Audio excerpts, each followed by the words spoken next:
ठीक है बच्चों, तो लेट्स स्टार्ट आवर क्लास। जहाँ पे हमने लास्ट लेक्चर को एंड किया था वहीं से स्टार्ट करते हैं। याद है क्या क्या कर लिया था लास्ट लेक्चर तक हम लोगों ने? एन फैक्टर के कैलकुलेशंस के अलग अलग केसेस कर लिए थे। This was the last case, com proportionation reaction, है ना?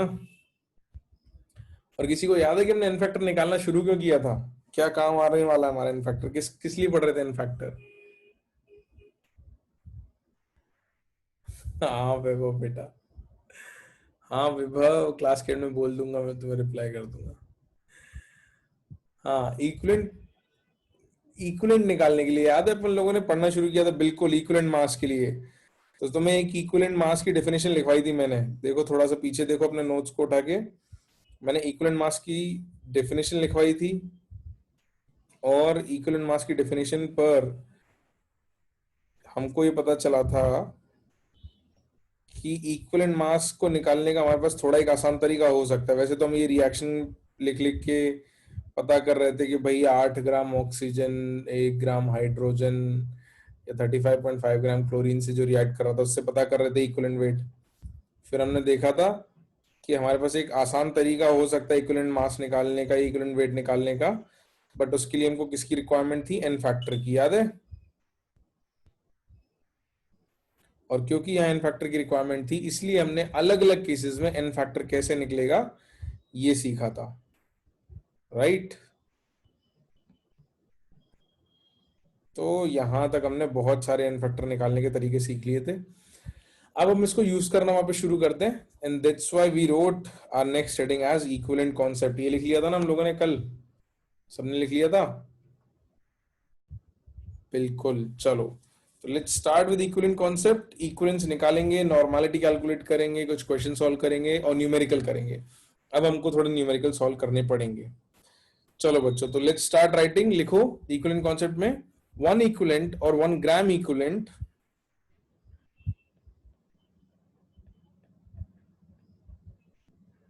one equivalent or 1 gram equivalent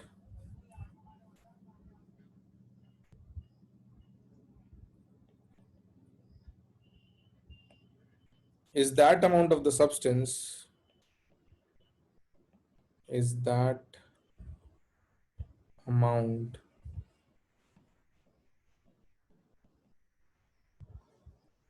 of the substance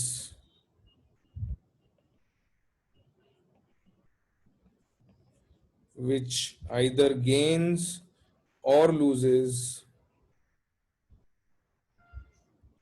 1 mole of electrons। तो ये मैंने आपको पहले भी समझा दिया था कि 8 ग्राम ऑक्सीजन, 35.5 ग्राम क्लोरीन या 1 ग्राम हाइड्रोजन हम इसलिए लेते हैं क्योंकि उससे 1 मोल ऑक्सीजन इलेक्ट्रॉन्स या तो लिए जाएंगे या दिए जाएंगे।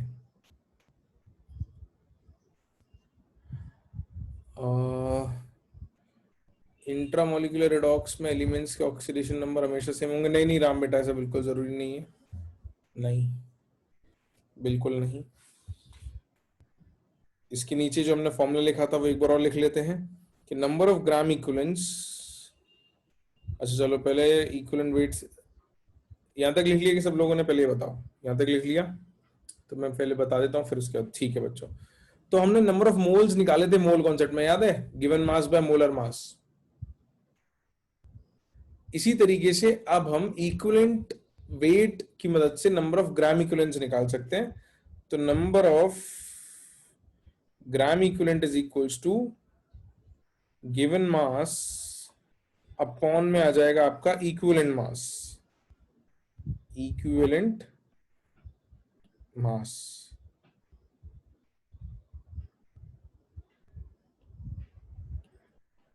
तो जिस तरीके से मोल्स होता था given mass upon molar mass, number of moles, उसी तरीके से यहाँ given mass upon equivalent mass will be number of gram equivalents.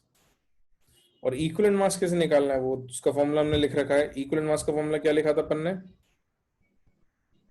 क्या लिखा था? Equivalent mass is equal to molar mass upon क्या लिखा था, जल्दी बताओ? Equivalent mass is equal to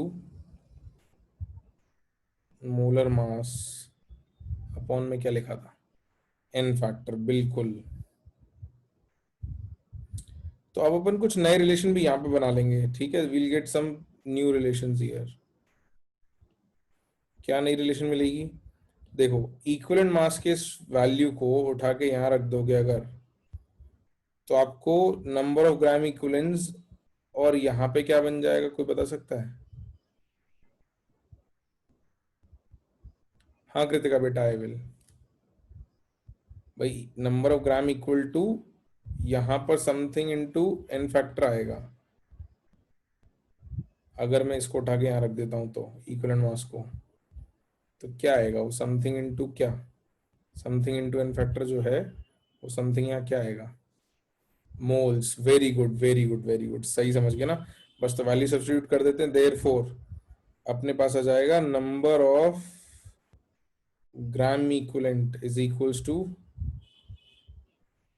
given mass upon molar mass, और अपॉन में एन फैक्टर था, तो अपॉन में जो एन फैक्टर था उसको उठा के ऊपर ले जाते हैं, तो यहाँ पे आ जाएगा इनटू एन फैक्टर। और ये तो हमारा जाना पहचाना फॉर्मूला है कि given mass by molar mass is number of moles. तो number of gram equivalent is equals to moles into n factor. तो ग्राम इक्विवेलेंट निकालने का हमारे पास एक और नया फॉर्मूला आ गया, जहां मोल्स अगर हमको पता हो किसी चीज के, तो सीधे मोल्स को एन फैक्टर से मल्टीप्लाई करके हम नंबर ऑफ ग्राम इक्विवेलेंट्स बता देंगे। लिख लो बच्चों जल्दी से, इसको लिख लो।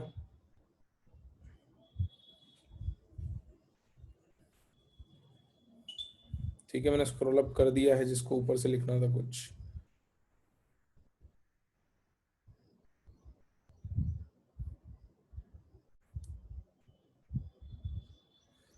सबने लिख लिया?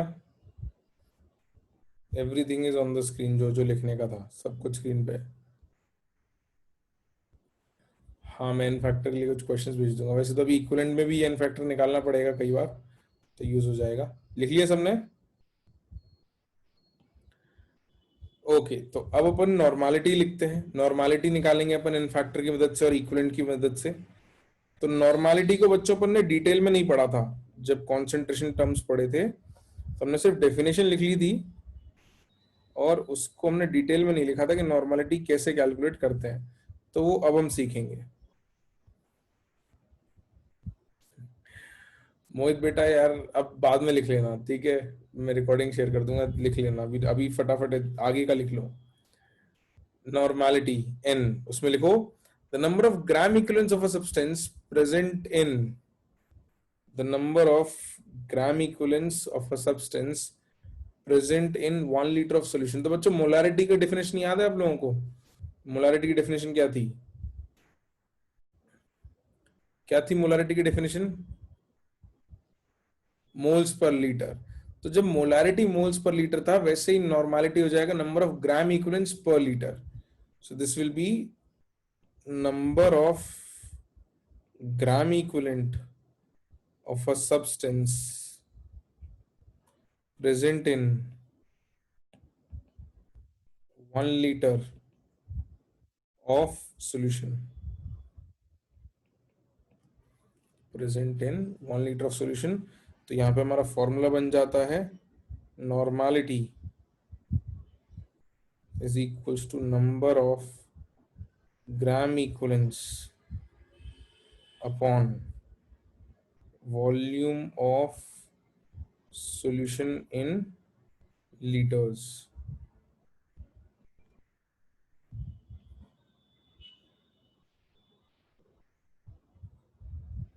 Volume of solution in liters। अब एक काम करो, ये जो फॉर्मूला है नंबर ऑफ ग्राम इक्विवेलेंट्स का, इसको उठा के यहाँ पे रखो, और देखो कुछ रिलेशन मोलारिटी और नॉर्मालिटी में निकल के आती है क्या। मोलारिटी और नॉर्मालिटी में निकल के आती है क्या? रखो जरा, इस फॉर्मूले को उठा के यहाँ रख दो और निकालो। Good Presha, good. हाँ रखो रखो, आसानी से आ जाएगा, ज़्यादा मुश्किल नहीं है, बहुत ही सिंपल सा फॉर्मूला बन के आ जाएगा अच्छा से। और नॉर्मल, बिल्कुल, क्या बात है, बहुत सारे लोगों ने निकाल दिया। मैं लोगों के नाम ले लेता हूँ, बहुत दिनों से नाम नहीं लिए हैं। कौस्तुभ, जसवीनी, हिमांशी, परिना, श्रेया, राम, सुजल, वेदिका बेटा 22.4 नहीं आएगा, करेक्ट करो। बिल्कुल तन्वी, सही बात है। श्रेय, गीत नहीं, गड़बड़ है गीत। कुमुद ठीक है बेटा। आदित्य, चयन, वृद्धि, पार्वती, प्रयति, राज, नंदिनी, सबने निकाल लिया, ठीक है। तो मैं रख देता हूँ फटाफट से। तो normality is equal to number of moles into n factor, लिख सकते हैं ग्राम इक्विवेलेंट को, number of moles upon volume of solution in litre. तो number of moles upon volume of solution क्या होता था बच्चों? Number of moles of solute upon volume of solution क्या होता था? मोलारिटी, बिल्कुल। तो नॉर्मालिटी और मोलारिटी में एक रिलेशन आ गई डायरेक्ट, बिल्कुल। तो हमारे पास एक रिलेशन आ गई, normality is equals to molarity into n factor. तो बहुत सिंपली हम लोग रिलेशन निकाल सकते हैं, बट ये एक एक बार निकाल लेनी चाहिए क्योंकि यूज आती हैं। ठीक है, तो मैं बॉक्स में इसलिए लिखते जा रहा हूं क्योंकि ये सब फॉर्मूले आपको याद रहने चाहिए, क्योंकि इन पे सवाल आएंगे, है ना। और हाँ बिल्कुल एक जैसा रिलेशन आता है, देखो आप थोड़ा ध्यान से देखोगे तो मोलारिटी और नॉर्मालिटी का जो रिलेशन है वही relation number of gram equivalent of moles का है। भाई मोलारिटी मोल्स की जगह पे और normality number of gram equivalents की जगह पे, एन फैक्टर तो वही है ना। चलो लिख लो जल्दी से, अभी कुछ क्वेश्चंस भी करवाऊंगा मैं आप लोगों को। ये फटाफट से एक दो फॉर्मूले और लिख लें, फिर अपन क्वेश्चंस करते हैं। लिख लिए क्या सबने? ठीक है, तो अब दो चीजें और बच्चों, आपको याद है डाइल्यूशन के लिए मोलारिटी का एक फॉर्मूला लिखवाया था, M1V1 इज इक्वल टू क्या लिखवाया था डाइल्यूशन के लिए? M1V1 is equal to M2V2, बिल्कुल। तो सिमिलर रिलेशन यहां भी आएगा, मैं डिराइव नहीं कर रहा हूं, यहाँ पे वहां पे समझा दिया था, बिल्कुल सेम कॉन्सेप्ट से आ जाएगा। वैसे तो आप इस फॉर्मूले का यूज करोगे तो भी वहां मोलारिटी की जगह नॉर्मालिटी अपॉन एन फैक्टर लिख दोगे तो भी फॉर्मूला बन जाता है। हम डायरेक्ट रिलेशन लिखेंगे डाइल्यूशन,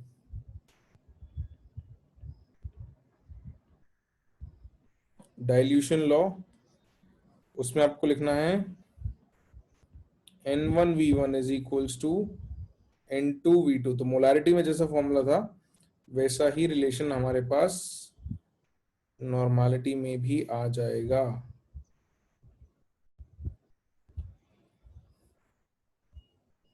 हाँ बिल्कुल,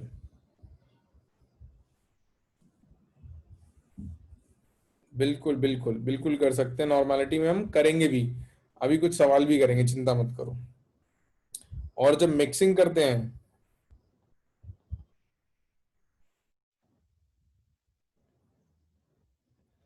तो मिक्सिंग के लिए बच्चों याद है M1V1 प्लस M2V2 अपॉन क्या था, इज इक्वल टू एम आता था फाइनल सॉल्यूशन की मोलारिटी आती थी, बिल्कुल, अपॉन V1 प्लस V2। तो जैसे दो सॉल्यूशन को मिक्स करने की मोलारिटी निकालते थे, ऐसे ही दो सॉल्यूशन को मिक्स करके नॉर्मालिटी भी निकाल सकते हैं डायरेक्ट। हम उसका फॉर्मूला लिख लेते हैं कि final normality is equals to N1V1 plus N2V2 whole upon V1 plus V2। तो total number of gram equivalents upon total volume से टोटल नॉर्मालिटी आ जाएगा, जैसे वहां पे total moles upon total volume आता था। तो ये कुछ रिलेशंस है, काफी कुछ याद रखना आसान हो जाएगा क्योंकि मोलारिटी के जैसे रिलेशन थे वैसे ही नॉर्मालिटी के भी आए हैं। लिख लिया यहाँ तक सबने क्या? तो मैं कुछ क्वेश्चन देता हूँ आपको, अभी क्लास में करेंगे अपन, नॉर्मालिटी कैलकुलेशन करेंगे। लिख लिए? लिख लो, लिख लो, लिख लो। I am waiting. लिखो लिखो। हाँ हाँ, मैं वेट कर रहा हूँ, चिंता मत करो, मैं आराम से लिख लो। लिख लो, मैं इंतजार कर रहा हूँ, कर लो कर लो, जल्दी नहीं है।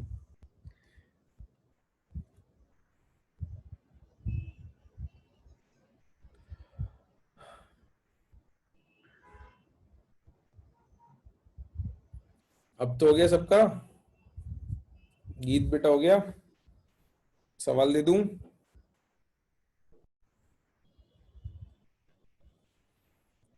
ओके। एन इज बेटा नॉर्मालिटी, फाइनल सॉल्यूशन की नॉर्मालिटी, दो को मिक्स किया ना, सॉल्यूशन वन सॉल्यूशन को मिक्स किया, दोनों को मिक्स करके अब जो नई नॉर्मालिटी बनेगी वो। चलो सवाल लिखते हैं, नॉर्मालिटी कैलकुलेट करते हैं अपन कुछ चीजों की। Question: calculate molarity and normality for the following. Calculate molarity and normality for the following. Number one, 0.74 grams of CaOH whole twice in 5 ml of solution. Second, 3.65 grams of HCl in 200 ml of solution. Then third, 1 by 10 mole of H2SO4 in 500 ml of solution। तो 2 minute दे रहा हूं बच्चों मैं आपको, I am giving 2 minutes.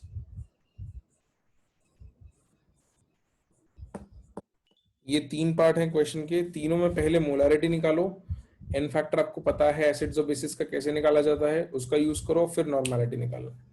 ठीक है, 2 minute का समय है, निकालो निकालो।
तो तीनों एक साथ कर लो बच्चों, फिर अपन एक एक करके उनके आंसर डिस्कस करेंगे, पहले तीनों कर लो।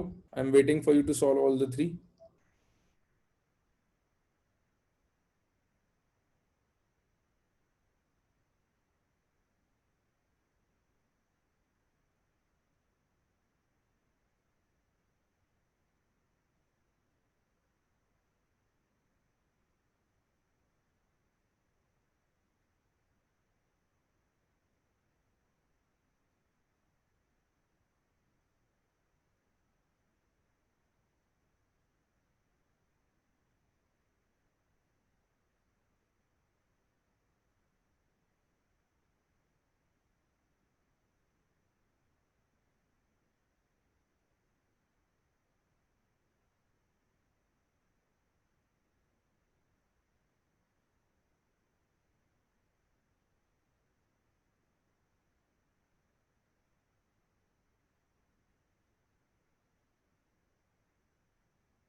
हाँ ये बच्चों, तीनों हो गए क्या सबके सॉल्व?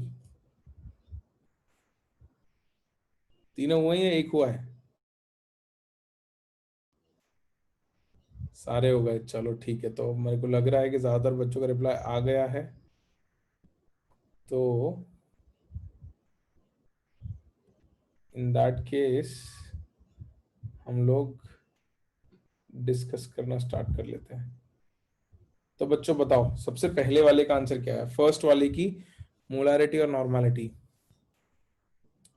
तो 2.2.02, 100, 2000, 0.32। अरे अरे क्या कर रहे हो, वॉल्यूम कन्वर्ट करना भूल गए?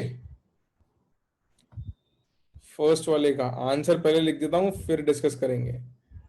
ठीक है। तो आंसर में बच्चों मोलारिटी जो है, कितनी लिख दूं जल्दी बताओ? तो काफी बच्चे दो कह रहे हैं, कुछ लोगों ने 0.02 की। दो आएगी बच्चों, एग्जैक्टली दो आएगी। Molarity will be 2। अच्छा, एन फैक्टर क्या आएगा CaOH उल्टा इसका?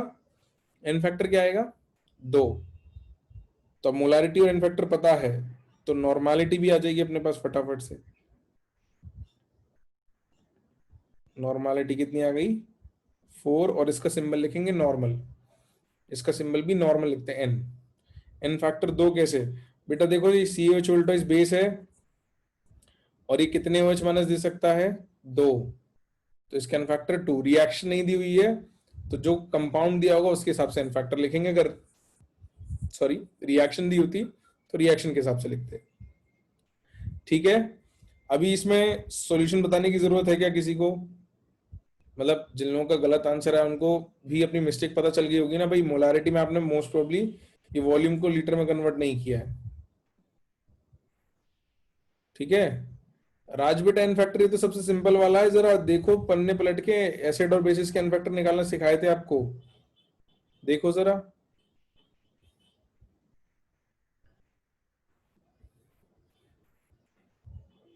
ठीक है। एन फैक्टर 2 आएगा क्योंकि ये 2 OH माइनस दे सकता है, दिस इज अ बेस। फटाफट से चलो, since everyone is clear on this, let's move ahead. Second वाला, इसमें बच्चों मोलारिटी कितनी आएगी बताओ जरा? Tell me the value of molarity. 0.5। बिल्कुल, तो मोलारिटी 0.5 मोलर। एन फैक्टर कितना आएगा? एसिड HCl है, एक H प्लस दे सकता है, तो एन फैक्टर कितना आएगा?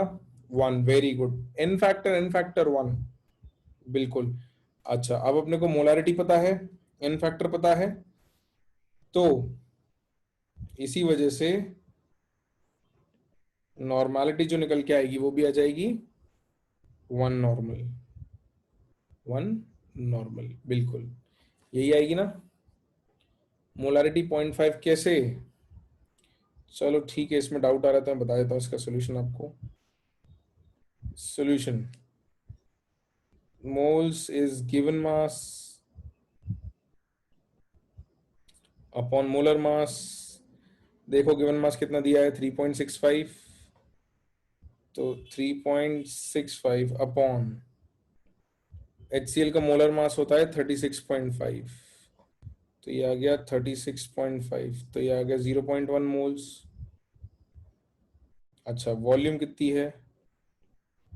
वॉल्यूम ने क्वेश्चन में दे रखी है 200 ml। तो वॉल्यूम का हमने लिख दिया 200 ml या फिर 0.2 लीटर्स। तो हम सर सब भूल गए हैं क्योंकि हमने प्रैक्टिस छोड़ दी है, कि आपने बताया था कि मोलारिटी होती है मोल्स अपॉन वॉल्यूम इन लीटर। तो ये रहे मोल्स, उठा के रख दो, वॉल्यूम लीटर में रख दो। तो 0.1 अपॉन 0.2 गिव्स मी 0.5। और इस तरीके से मोलारिटी का आंसर आ गया। अब इसके आगे का सोल्यूशन तो नहीं चाहिए?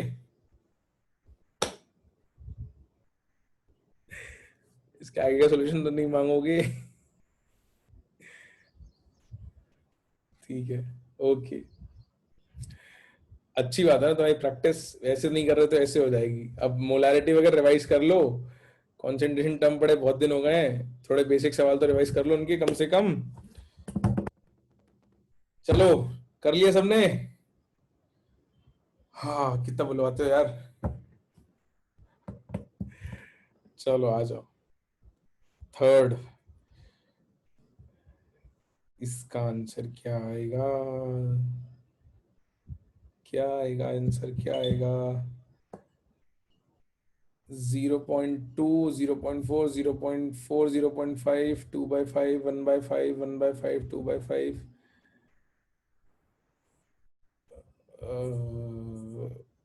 अच्छा हाँ, मैंने इसमें बच्चों एक मिस्टेक मैंने कर दी है। आप लोगों ने आंसर सही दिए थे, मैंने नॉर्मालिटी को 0.5 लिखने की जगह 1 लिख दिया था। इसको करेक्ट कर लेना। नॉर्मालिटी 0.5 ही आएगी, ठीक है। एन फैक्टर 1 था वो, यहाँ पे लिखने में गलती हो गई थी। नॉर्मालिटी 0.5 आएगी। खैर, हम इसकी बात कर रहे थे, थर्ड वाले का आंसर बच्चों जल्दी बताओ क्या सही है। थोड़ा दिक्कत आ रही है भाई, आधे लोग कह रहे हैं 0.2 और आधे लोग कह रहे हैं 0.4। मोलारिटी बतानी है पहले, मोलारिटी कितनी आ रही है, 0.2 या 0.4, 1/5 या 0.2? बिल्कुल सही बात है। तो थर्ड पार्ट के लिए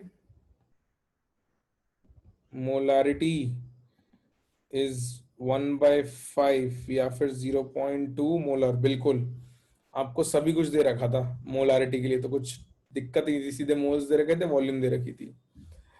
इन फैक्टर क्या आएगा H2SO4 का? इन फैक्टर क्या आएगा H2SO4 का? एसिड है, 2H प्लस देता है तो 2। देयरफॉर नॉर्मालिटी क्या आएगी? नॉर्मालिटी 0.4 नॉर्मल, बिल्कुल 0.4 नॉर्मल। तो ये बेसिक नॉर्मालिटी कैलकुलेशन के क्वेश्चंस हैं बच्चों, ये आसानी से हो जाने चाहिए। नॉर्मालिटी या नंबर ऑफ इक्विवेलेंस हम क्यों पढ़ रहे हैं? क्योंकि तुम्हें ये यहां तक लिख लिया कि सबने, उसके बाद में आगे बोलना शुरू करता हूँ। पहले तो बताओ लिख लिया कि सबने? ओके, कोई बात नहीं, एक आध गड़बड़ हो गया तो कोई दिक्कत नहीं। चलो ठीक है, सबने लिख लिया। तो ये सब पढ़ क्यों रहे हैं, अभी ये समझ लेते हैं कि नंबर ऑफ ग्राम इक्विवेलेंस निकाल क्यों रहे हैं, नॉर्मेलिटी क्यों निकाल रहे हैं।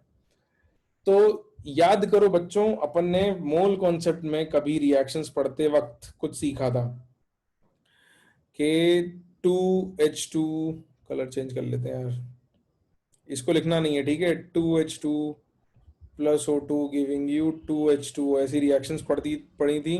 तो हमने कहा था इसके 2 मोल इसके 1 मोल से रिएक्ट करेंगे और पानी बनाएंगे 2 मोल, ऐसा कुछ सीखा था हमने, याद है?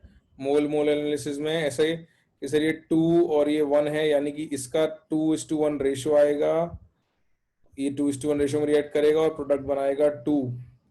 ये सब सीखा था हमने, है ना? बिल्कुल। अब इक्विवेलेंट का क्या फायदा है, अभी मैं आपको लिखवा दूंगा ये सब। इक्विवेलेंट निकालने का फायदा ये है कि रिएक्शन बैलेंस करने की जरूरत ही नहीं है आपको, या बैलेंसिंग देखने की जरूरत ही नहीं है। हाँ वृद्धि बेटा, हाँ मोल्स 1/10 दिए, बढ़िया। तो मोलारिटी लिखी है मैंने, अरे दिस इज मोलारिटी। मोल्स 1/10 दिए हैं और वॉल्यूम कितनी दे रखी है, ½ लीटर। तो सॉरी, 1/10 मोल्स है अपॉन ½ लीटर वॉल्यूम है, तो ये 2/10 आएगा, जो 1/5 आ जाएगा मोलारिटी। ठीक है, चलो चलो चलो, वो सब बातें पुरानी हो गई, अभी आगे बढ़ते हैं। इधर देखो ध्यान से, इधर इधर इधर ध्यान से देखो, ये समझने वाली बात है आगे कि ये कैलकुलेट क्यों कर रहे हैं इक्विवेलेंट वगैरह अपन, है ना। इक्विवेलेंट पढ़ने का फायदा ये होगा बच्चों के, कोई भी रिएक्शन हो उसमें नंबर ऑफ इक्विवेलेंट्स हर चीज के सेम आएंगे। जो चीजें आपस में रिएक्ट कर रही हैं, ये भी मैं आपको लिखवा दूंगा, law of chemical equivalence, but equivalents हमेशा सेम आएंगे। मतलब क्या, कि अगर सर इसका 1 ग्राम इक्विवेलेंट ले लिया मैंने हाइड्रोजन का, तो उसका रिएक्शन 1 ग्राम इक्विवेलेंट O2 से ही होगा, और प्रोडक्ट में पानी भी 1 ग्राम इक्विवेलेंट ही बनेगा। तो यहाँ बैलेंसिंग की कोई टेंशन ही नहीं है, कोई स्टोइशियोमेट्रिक टर्म देखने की जरूरत ही नहीं है तुमको, जो वहां मोल में देखने पड़ते थे ना, उसकी जरूरत ही नहीं है। 1 gram equivalent H2 will react with 1 gram equivalent of O2 will give you 1 gram equivalent of H2O। इसको कहते हैं लॉ ऑफ केमिकल इक्विवेलेंस। ये होता क्यों है ये भी सुन लो, बहुत लॉजिकल सी बात है कि ऐसा क्यों हो रहा है। तो मैं ये याद है अभी लिखवाया था कि 1 ग्राम इक्विवेलेंट क्या होता है, क्या होता है 1 ग्राम इक्विवेलेंट? 1 मोल नहीं होता। क्या होता है 1 ग्राम इक्विवेलेंट? एक्सप्लेन तो मैं कर दूंगा, अभी तो पहले बता 1 ग्राम इक्विवेलेंट क्या होता है। ऊपर ही लिखा तुमने 1 मोल इलेक्ट्रॉन देने या 1 मोल इलेक्ट्रॉन लेने वाला, यही लिखा था ना।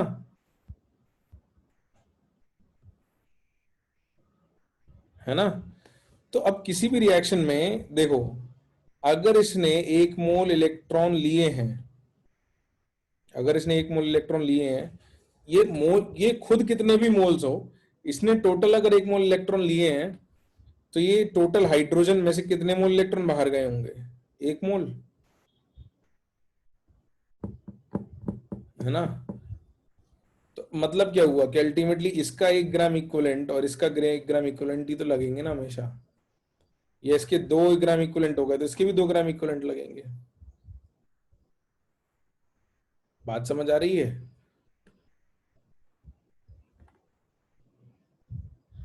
तो ये क्यों होता है कि ग्राम इक्विवेलेंट हमेशा बराबर क्यों होते हैं? क्योंकि जितने इलेक्ट्रॉन कहीं से निकलते हैं उतने इलेक्ट्रॉन कहीं और जाते हैं।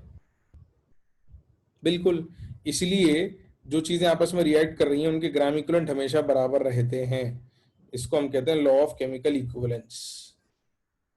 ठीक है। प्रोडक्ट पे चार्ज रहा तो भी, क्योंकि इलेक्ट्रॉन का एक्सचेंज तो बराबर ही होगा ना भाई। यहां से जो इलेक्ट्रॉन निकले वो यहां गए, 1 मोल यहां से निकलेंगे तो 1 मोल यहां जाएंगे, 2 मोल निकलेंगे तो 2 मोल जाएंगे, 3 मोल निकलेंगे तो 3 मोल जाएंगे। तो ये हमेशा इक्वल होगा। ग्राम इक्विवेलेंस में लिखवा दूंगा, सुन लो इस बात को। किसी रिएक्शन में जो चीजें आपस में रिएक्ट कर रही हैं, याद रखना, जो चीजें आपस में रिएक्ट कर रही हैं उनके ग्राम इक्विवेलेंस हमेशा बराबर होंगे। ठीक है। प्रगति बेटा मास में रेशो नहीं ले रहे हैं अपन, ये ग्राम इक्विवेलेंट में रेशो ले रहे हैं, ग्राम इक्विवेलेंट में। तो प्रोडक्ट में भी डबल नहीं है ना, ये प्रोडक्ट भी तो 1 मोल इलेक्ट्रॉन एक्सचेंज से ही बना है बेटा। भाई इसने, देखो मैं लिखवाऊंगा अभी, इसको कहते हैं लॉ ऑफ केमिकल इक्विवेलेंस। मान लो ये हाइड्रोजन तुम्हारे पास 2 ग्राम था, यानी 1 मोल था। 2 ग्राम हाइड्रोजन मतलब 1 मोल है। तो 1 मोल हाइड्रोजन से इलेक्ट्रॉन कितने निकलेंगे? 2 मोल निकलेंगे इलेक्ट्रॉन।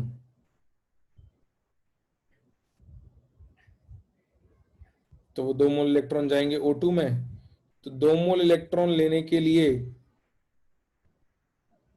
2 मोल इलेक्ट्रॉन लेने के लिए तुमको 1 मोल ऑक्सीजन चाहिए या फिर हाफ मोल O2 चाहिए। तो ये वही बैलेंसिंग आ गई कि अगर सर यहाँ 1 होता है तो यहाँ हाफ आना पड़ता है। तो 1 मोल हाइड्रोजन लिया है तो O2 कितना आ गया देखो जरा, कितना आ गया? हाफ। तो बैलेंसिंग ऑटोमेटिकली इनबिल्ट हो जाती है, मतलब कहने का ये है। इक्विवेलेंट बराबर करोगे तो बैलेंसिंग ऑटोमेटिकली इंक्लूडेड ही है। तो रेशियो मोल्स में तो वही आ गया ना, 1:1/2। ठीक है। पॉइंट बस इतना सा है, सुनो, पॉइंट सिर्फ इतना सा भी आपको समझना है कि किसी भी रिएक्शन में अगर हमने किसी एक चीज के इक्विवेलेंट निकाल लिए हैं तो उतने इक्विवेलेंट हम इसके मान लेंगे और इक्विवेलेंट से वजन निकाल लेंगे। भाई ये पूछा होता कि भाई दो, एक इक्विवेलेंट हाइड्रोजन है तो ऑक्सीजन कितने ग्राम लगेगी, ये पूछा होता। तो एक इक्विवेलेंट ऑक्सीजन बनाएंगे और इक्विवेलेंट मास से मल्टीप्लाई करके उसका वेट बता देंगे।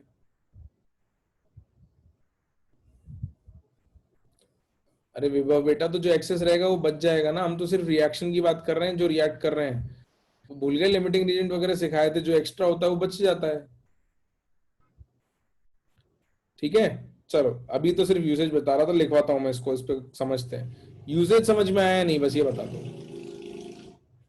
यूसेज समझ में आ गया ना कि इक्विवेलेंट बराबर होने हैं, इसलिए अपन इक्विवेलेंट निकालेंगे जिससे हम कैलकुलेशंस कर सकें, बस ये यूसेज है। अब ये कैसे करेंगे, कैसे होगा, वो सब सीखते हैं। आ जाओ फटाफट। तो नेक्स्ट हेडिंग जो अपने को लिखनी है, सब हेडिंग लिखनी है, वो लिखनी है law of equivalence. Law of equivalence.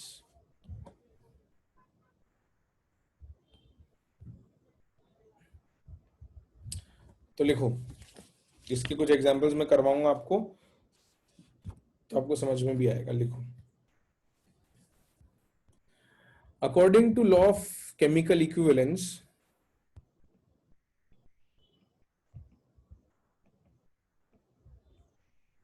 according to law of chemical equivalence, comma, whenever two substances react, whenever two substances react, comma, the equivalence of one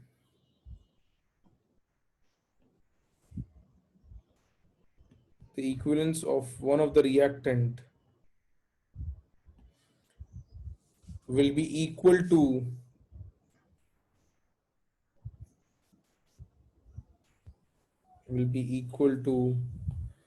the equivalence of the other.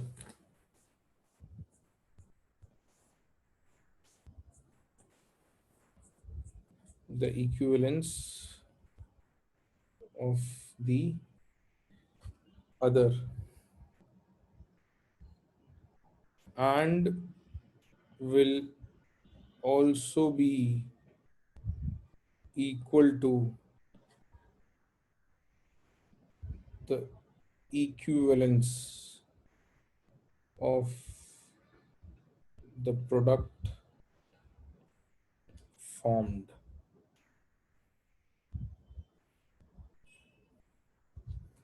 And will also be equal to the equivalence of the product formed.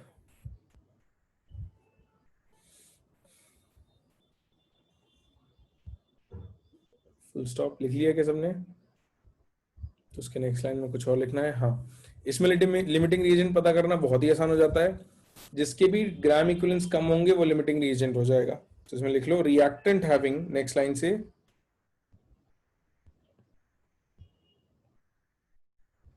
reactant having least number of gram equivalents,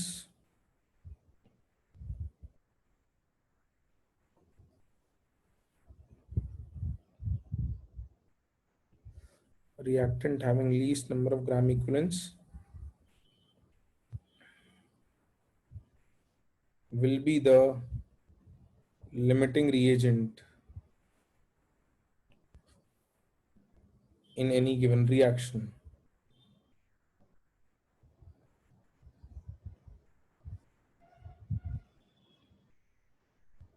Will be the limiting reagent in any given reaction.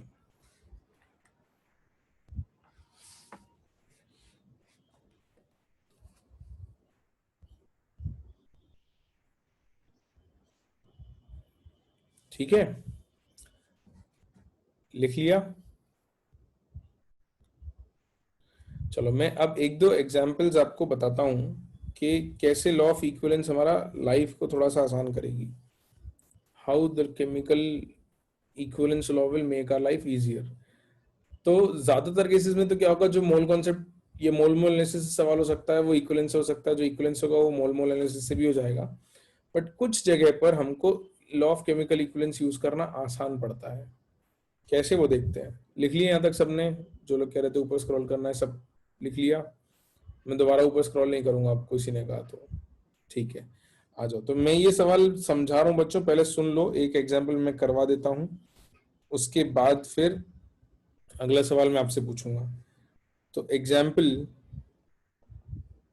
पहला सवाल, calculate the amount of oxygen required, calculate the amount of oxygen required to produce enough carbon monoxide CO on reaction with carbon, on reaction with carbon, which can reduce 1.6 kilograms of Fe2O3। ये सवाल लिख लो, solution मैं बताऊंगा, एक solution मैं समझाता हूं, उसके अगला सवाल आपसे पूछूंगा, ठीक है। Enough carbon monoxide CO on reaction with carbon which can reduce 1.6 kilograms of Fe2O3। लिख लिया सवाल सबने? हाँ, अब देखो ये क्या कह रहा है, पहले सवाल समझाता हूँ, उसकी रिएक्शन बताता हूँ, सॉल्व करके बता रहा हूँ, अगला सवाल आप करोगे। तो पहले तो रिएक्शन लिखते हैं। ये कह रहा है कि कितनी ऑक्सीजन चाहिए, ऑक्सीजन का अमाउंट पता करना है, किस लिए? सीओ बनाने के लिए। तो ऑक्सीजन का अमाउंट पता करना है जिससे कि सीओ बनाना है, और उस सीओ को क्या करना है, carbon monoxide should reduce 1.6 kilograms of Fe2O3। तो रिएक्शन क्या क्या होगी देखो, पहली रिएक्शन होगी आपकी carbon plus O2 giving you twice of CO, ठीक है। और दूसरी रिएक्शन जो होगी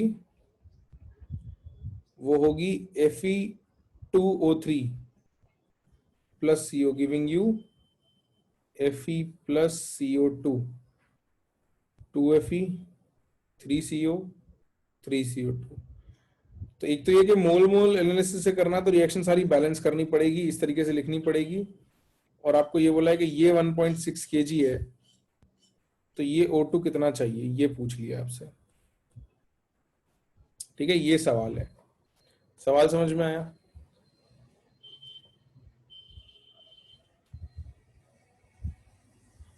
हाँ, अब हम इसको मोल मोल एनालिसिस से ना करके हम इक्विवेलेंट से करेंगे। कैसे?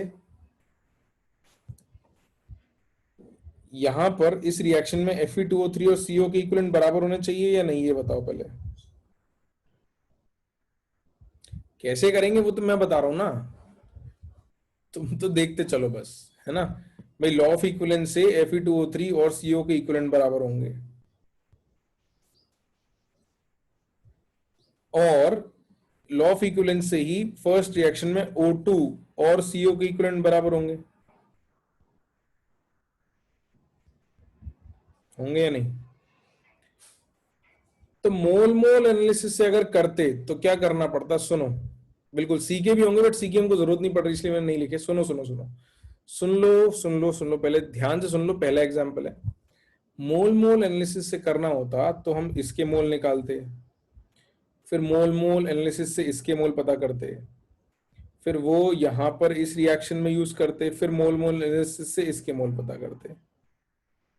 तो ये स्टेप्स होते हैं भाई। मोल मोल एनालिसिस सेकंड रिएक्शन पर अप्लाई किया, सीओ के मोल निकाले, उनको यहां रखा, फिर मोल मोल एनालिसिस अप्लाई करके O2 के मोल निकाले। ये लंबा चौड़ा स्टेप होता। अभी हम क्या करेंगे, हम सीधे शॉर्टकट अपनाएंगे। क्या अपनाएंगे? Using equivalent concept.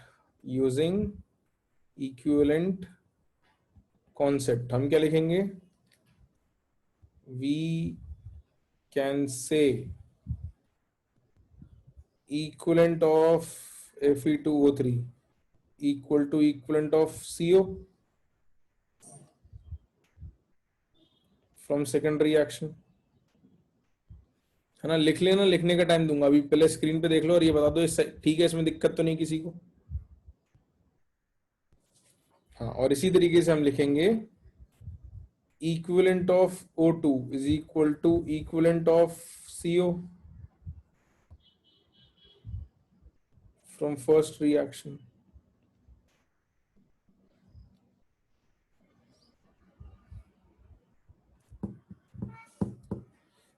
तो अब इक्विवेलेंट ऑफ सीओ को हटा देते हैं दोनों तरफ से इसकी जगह क्या आ जाएगा, Fe2O3 और O2 के बराबर आ जाएंगे, इक्विवेलेंट आ जाएंगे ना।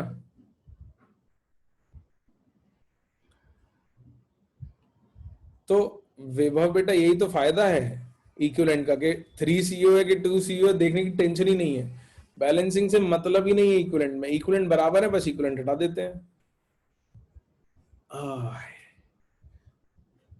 वो तुमने यार सुनते नहीं हो, तुम ना अपना अपने दिमाग में ये थॉट पहले ले आते हो। तुमने इसलिए कहा था कि पहले एग्जांपल सुन लो, उसके बाद 3CO कहाँ आएगा तुम बताओ मेरे को, इन दोनों में से कौन से में 3CO आएगा? रिएक्शन 1 में है या रिएक्शन 2 में है, कहाँ है?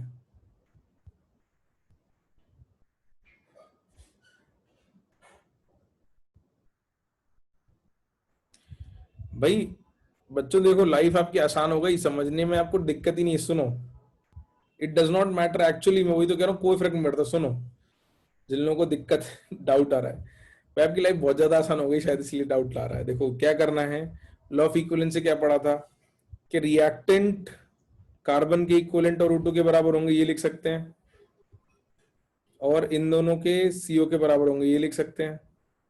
लॉ ऑफ इक्विवेलेंस में यही पढ़ा था अपन ने। तो पहली रिएक्शन देख के मैं लिख सकता हूं कि equivalence of carbon is equal to equivalence of O2 is equal to equivalent of CO, है ना। अच्छा, एक सेकंड होल्ड कर रहे हैं बच्चों, just hold on a second, this is something important, I have to take this.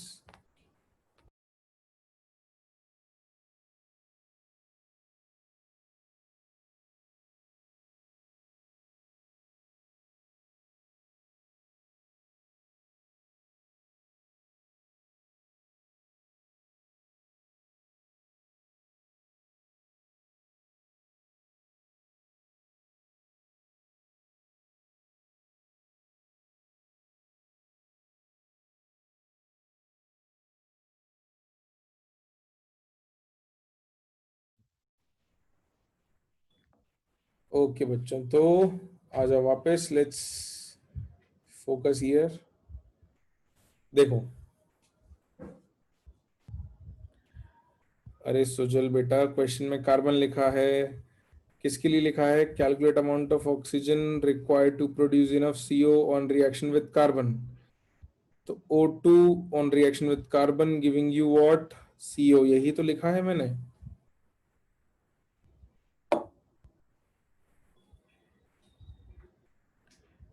ठीक है, अब सुनो सुनो, मैं सब समझा रहा हूं। पहली रिएक्शन में कार्बन के equivalent is equal to O2 के equivalent is equal to CO के इक्विवेलेंट, इसमें दिक्कत है क्या किसी को? इसमें दिक्कत है क्या? नहीं है। तो तीनों लिख सकता हूं, बट उसमें से मैंने दो के लिए लिख दिया, फ्रॉम रिएक्शन वन O2 के equivalent is equal to CO के इक्विवेलेंट, क्योंकि कार्बन के इक्विवेलेंट से मेरे को कुछ लेना देना नहीं है, I am not going to use it, इसलिए मैंने नहीं लिखे हैं। पहली रिएक्शन की बात। दूसरी रिएक्शन की बात इसी तरीके से सुनो, Fe2O3 के equivalent is equal to CO के equivalent is equal to Fe के equivalent is equal to CO2 के इक्विवेलेंट, चारों के बराबर आएंगे। लेकिन मुझे Fe से लेना देना नहीं है, CO2 से लेना देना नहीं है, तो मैंने इनको नहीं लिखा। मुझे सिर्फ Fe2O3 और CO से लेना देना था, तो मैंने लिख दिया equivalent of Fe2O3 is equal to equivalent of CO second reaction से, यहां लिख दिया। इसमें दिक्कत किसी को नहीं है। तो पहली रिएक्शन से मैंने ये लिखा है, दूसरी रिएक्शन से मैंने ये लिखा है, ठीक है। अब मैं बस ये कह रहा हूं, all I am saying is कि ये जो CO बनाता उठ के यहां आया था, तो इक्विवेलेंट ऑफ CO यहां पर और इक्विवेलेंट ऑफ CO यहां पर जो है, इन दोनों को हटा देते हैं, और इस CO की जगह O2 और इस वाले CO की जगह Fe2O3 लिख देते हैं। तो बाकी भी लिख सकते हैं, बट जरूरत नहीं है, इसलिए नहीं लिखे हैं मैंने CO और Fe और CO2 को। कार्बन Fe और CO2 इसलिए नहीं लिखा है क्योंकि उसकी जरूरत नहीं थी। तो बस अब इन दोनों की मदद से इसको मैं मान लो रिएक्ट, इसके नीचे मैं इसलिए लिख सकता हूं equivalent of Fe2O3 will be equal to equivalent of O2। तो मैंने चीजों को शॉर्ट कर दिया, मतलब बहुत सारी चीजें नहीं लिखने की जरूरत पड़ी, ठीक है, इतना ही लिखना पड़ा बस। अब इसमें टास्क बस आपका ये रह जाएगा कि एन फैक्टर निकालना है और कुछ भी नहीं। The only task remaining is calculation of n factor. तो कोई मुझे यहाँ पे एन फैक्टर ऑफ O2 बताएगा क्या? एन फैक्टर कितना आएगा O2 का, कोई बताएगा? 0 कैसे आएगा? अरे एन फैक्टर पूछ रहा हूं भाई। अच्छा चलो एक एक करके, चार्ज बताओ, चलो 0, ठीक है, चार्ज 0। यहाँ पे ऑक्सीजन पे चार्ज क्या है? -2। तो इसकी मदद से एन फैक्टर कितना आएगा? 4 आएगा, 2 ऑक्सीजन है, ठीक है, एन फैक्टर आएगा 4 O2 के लिए। आ जाओ, Fe2O3 देख लेते हैं अब इसी तरीके से। Fe2O3 में Fe पे चार्ज कितना है, कोई बताएगा? Fe पे चार्ज +3। यहाँ कितना आ रहा है, प्रोडक्ट में कितना आ रहा है? 0। तो 3 का चेंज आ रहा है, और कितने आयरन है? आयरन कितने, 2। तो टोटल एन फैक्टर कितना आएगा?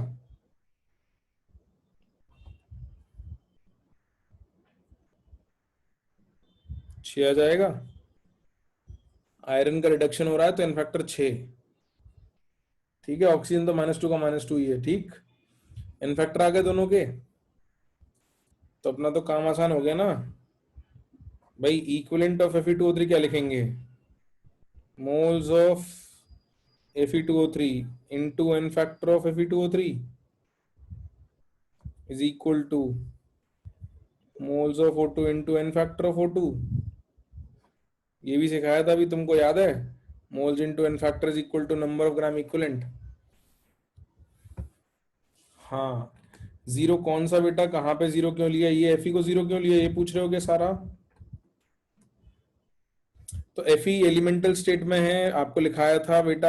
Fe एलिमेंटल, कोई भी एलिमेंट एलिमेंटल स्टेट में जीरो होता है, लिखाया था ना।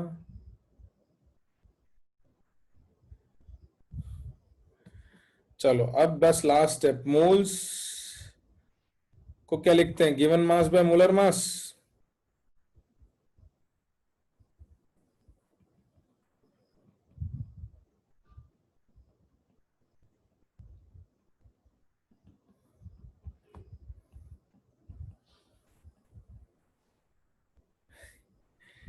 और इसको भी गिवन मास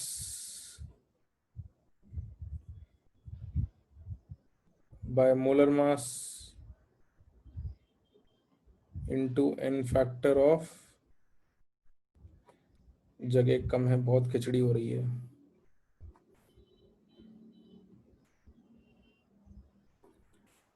अब इसमें बच्चों मास किस किस का दिया हुआ है तुम्हें सवाल में? किसका मास दिया है, बस एक बात और बता दो, फिर तुमसे सॉल्व कर पाऊंगा। वजन किसका दिया है? Fe2O3 का। मोलर मास Fe2O3 का बता दोगे क्या? निकाल लोगे। O2 का मोलर मास निकाल लोगे। एन फैक्टर दोनों का निकाल दिया है आपको। सिर्फ एक ही चीज नहीं है इस फॉर्मूले में, कौन सी चीज नहीं है जो आपको नहीं पता है? कौन सी चीज नहीं पता है? वेट ऑफ O2 बस। तो अभी आप कैलकुलेट करो, मैं आपके लिए वेट कर रहा हूं। ये ऊपर से स्क्रॉल कर दिया है मैंने, इतना नोट कर लो, इसके आगे करो। I am waiting for you to give me the answer. आपको अगर कुछ डेटा चाहिए तो मैं बता देता हूं। Fe का एटॉमिक वेट जो आता है वो आएगा 56। ठीक है, ऑक्सीजन का 16, और तो किसी का चाहिए नहीं होगा मेरे ख्याल से। ठीक है, अब करो। हाँ प्रेशा बेटा, बिल्कुल। आंसर मुझे ग्राम्स में बताना है आपको, ठीक है? आप मुझे आंसर ग्राम में बताओगे। तो ये अच्छा सवाल है, थोड़ा मुश्किल सवाल है, आता इतना आसान नहीं है, बट इसलिए मैंने करवा दिया है। तो करो, ग्राम में आंसर देना है, कैलकुलेशन मिस्टेक नहीं करनी है।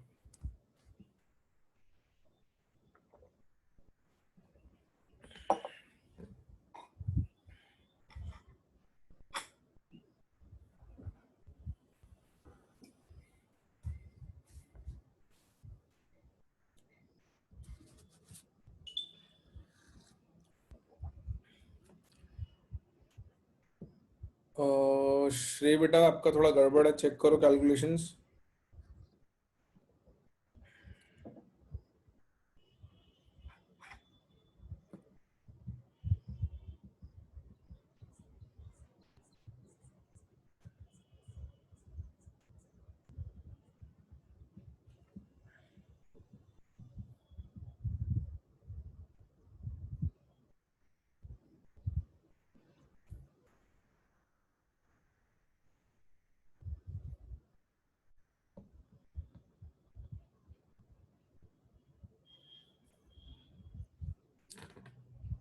वृद्धि बेटा, आपने केजी में निकाला है या ग्राम में निकाला है आंसर?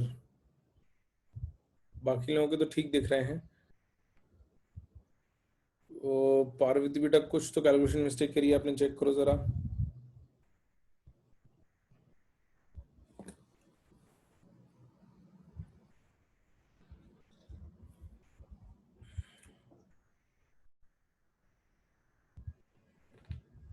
फोर एट्टी ग्राम्स आना चाहिए आंसर। केजी में आएगा तो 0.48 आएगा, बट ग्राम्स में निकालोगे तो 480 आएगा।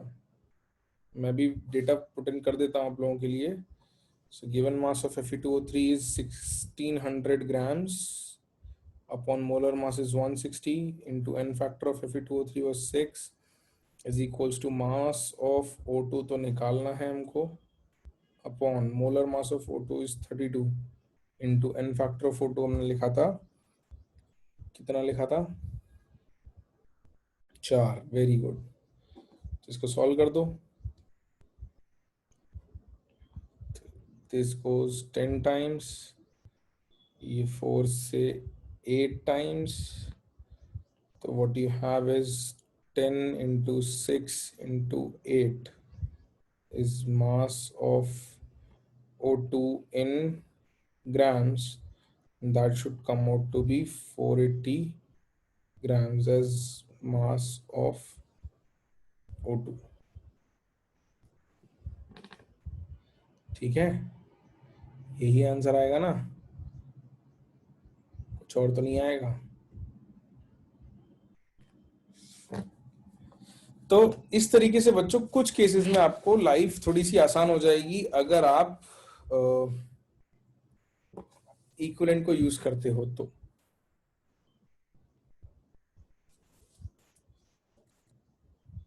ठीक है, एक क्वेश्चन और दे दूं इस टाइप का। बिल्कुल, मैं एक क्वेश्चन और दे रहा हूं बच्चों। चलो लिखो सवाल एक आपके लिए। इसको बिना रिएक्शंस को बैलेंस करे आपको करना है। ठीक है,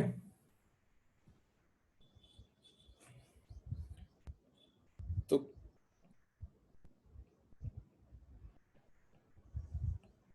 calculate the amount of carbon which reacts with O2 to form CO2, which reacts की जगह ऐसा कर दो which is required कर दो, which is required to react with O2 to form CO2, which is required to react with O2 to form CO2, full stop। The O2 is obtained, the O2 is obtained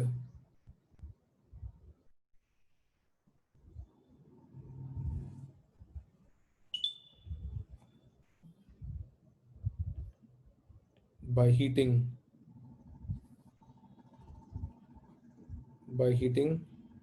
245 grams of KClO3, 245 grams of KClO3। तो सबसे पहले तो मुझे reaction बताओ कि कौन सी दो reaction लिखनी है इसमें, कौन सी दो रिएक्शन हो रही है।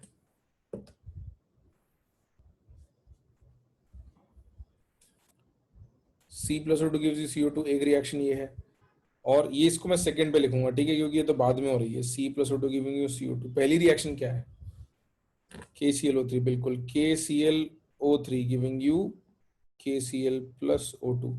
ठीक है, इसको बैलेंस नहीं करेंगे। अब तुम्हें मुझे बताना है कि मास ऑफ कार्बन कितना है जो KClO3 245 ग्राम से O2 निकलती है उससे रिएक्ट करने के लिए चाहिए।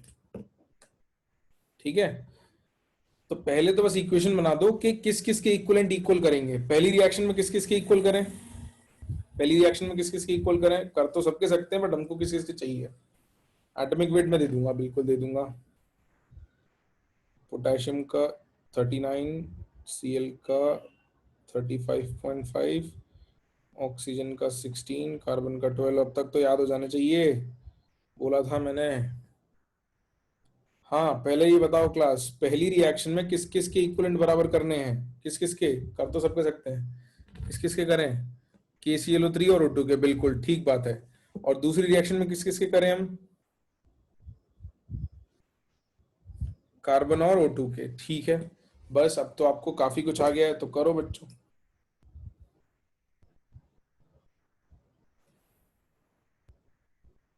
एक लास्ट चीज और मुझे बता दो before moving ahead, n factor KClO3 का कितना आएगा, इसका एन फैक्टर कितना आएगा, ये इंपॉर्टेंट है।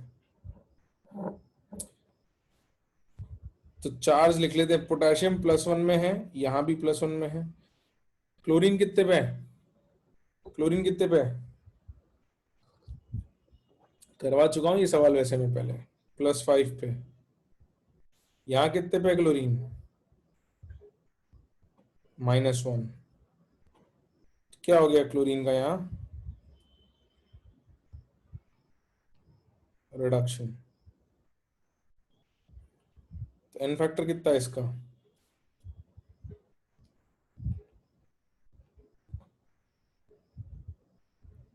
कितना आएगा एन फैक्टर, 6।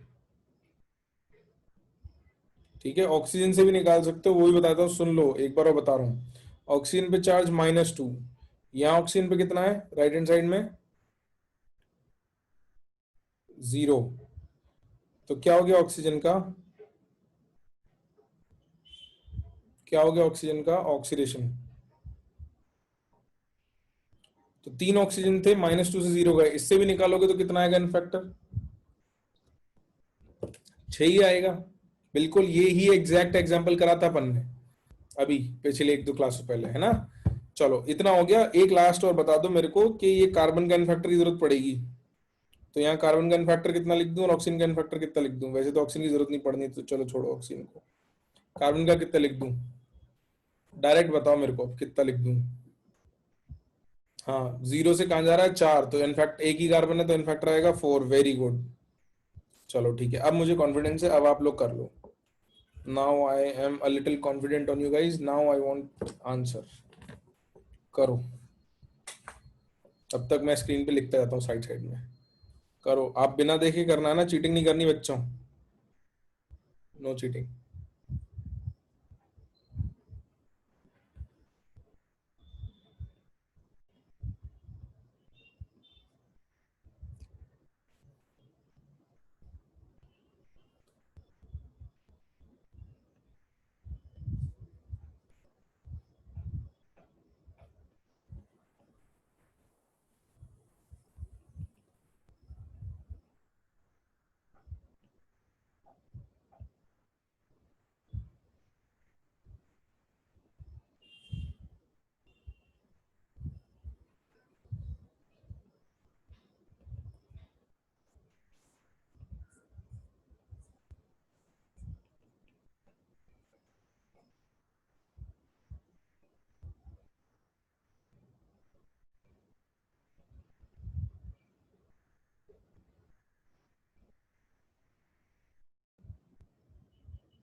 करो करो, मैं वेट कर रहा हूँ तुम लोगों के करने का ना, स्क्रीन पे नहीं देखना अभी, पहले खुद अपनी कॉपी में करो, गलत भी करो तो चलेगा but do it on your own.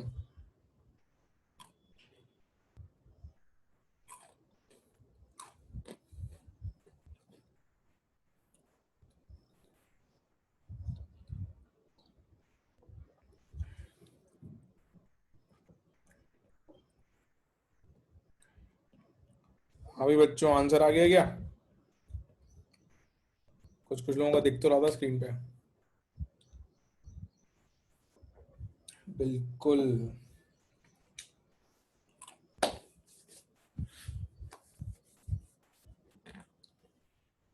सही है।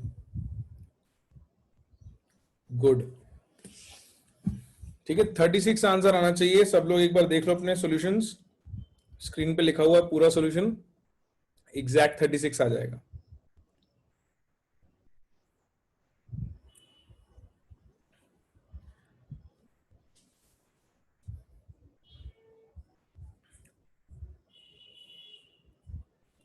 ठीक है,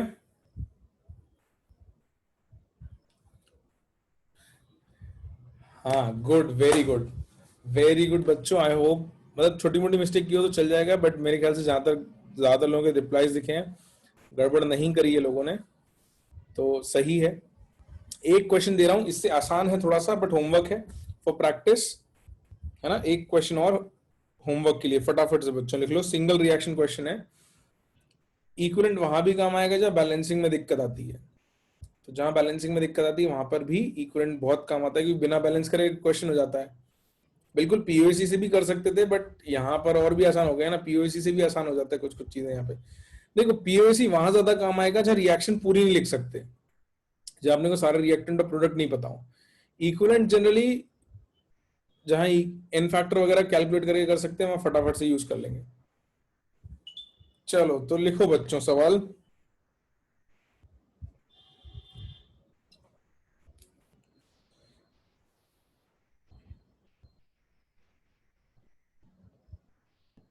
find out,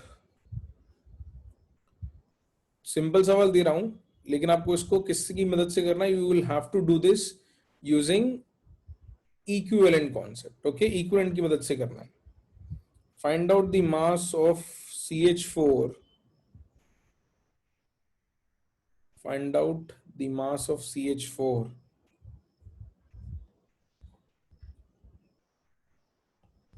that reacts with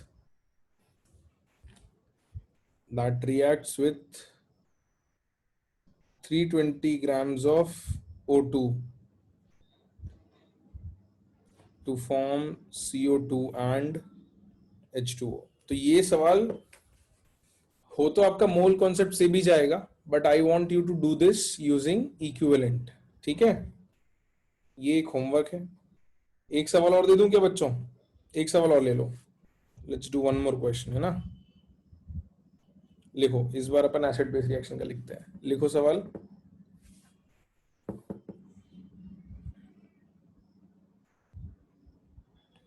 find out the number of moles of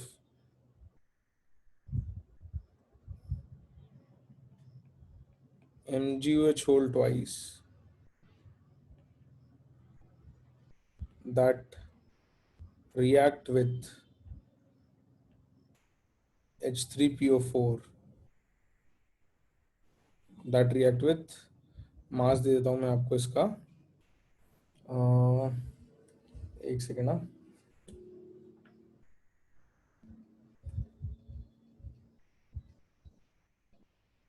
that react with 441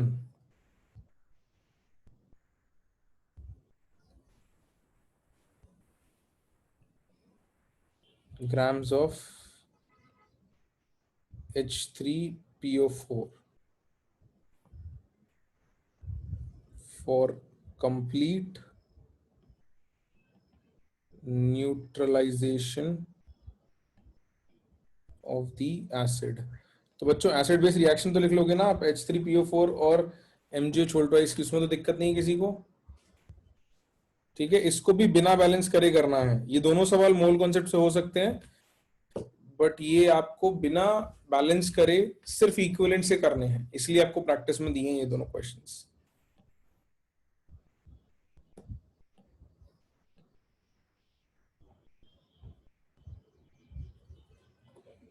ठीक है, चलो तो basics of law of chemical equivalence तो हमने कर लिए हैं, बट इसके एप्लीकेशंस में कुछ क्वेश्चंस और मुझे करवाने हैं। ठीक है, आंसर्स तो मैं भी अभी कैलकुलेट करूंगा, क्वेश्चन मैंने बना के दिए हैं तो कर लेंगे कैलकुलेट। ये दोनों क्वेश्चंस होमवर्क हैं, let's keep them as homework. ठीक है बच्चों, आपकी मॉड्यूल्स में काफी सारे एग्जाम्पल्स दिए हुए हैं लॉ ऑफ केमिकल इक्विवेलेंस में, एक बार आप लोग देख लेना। तो बिगनर्स बॉक्स 4 के पहले नॉर्मालिटी पे कुछ सवाल दिए हैं, इलस्ट्रेशंस दिए हुए हैं, कॉन्सेंट्रेशन टर्म पे दिए हैं, इक्विवेलेंस पे दिए हुए हैं, तो एक बार देख लेना उन सबको। यू कैन ट्राई दोज, अब ट्राई कर सकते हो, है ना। और बैलेंसिंग वाला पार्ट आपकी बिगनर्स बॉक्स में दिया हुआ है, बट वो अपन अभी करेंगे आगे, तो वो वील डू फॉरवर्ड आगे चल के। हाँ, क्लास जल्दी तो खत्म हो गई, कोई बात नहीं।